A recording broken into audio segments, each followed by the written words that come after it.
Yeah, I think, there are two recent events that connect to what we're talking about today in the last few weeks. The terrible humanitarian disaster in Idlib and the possibility of, the reality that close to 1 million people have been displaced and add to the humanitarian toll already of what has been an incredibly violent and devastating war in Syria. And the announcement, I think this morning or last night, that Putin has now successfully gotten the Duma to extend his potential rule until 2036.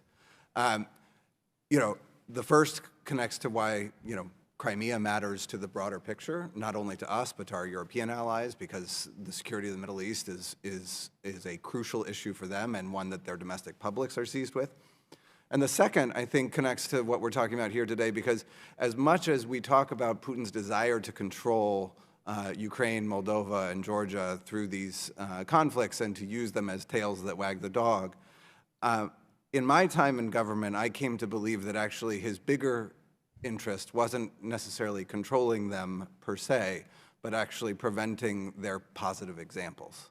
The power of a democratic, prosperous Ukraine that has rule of law and that treats its citizens fairly no matter their background is one that would provide a powerful counterexample to the Putin who wants to rule until 2036 and who robs from his own citizens and doesn't run a system that actually delivers for them a promising future. And the same is true, obviously, of Georgia and Moldova. And so to me, it's even worse than it looks, because it's actually spite that causes him to try to tear these countries apart and prevent their progress, because he doesn't want to have to deal with the powerful example that they might set and show the Russian people what is possible in their country as well. I couldn't agree more. I think that there's no coincidence that the active war started when they were unable to control the political side of things as Ukraine was moving towards EU membership.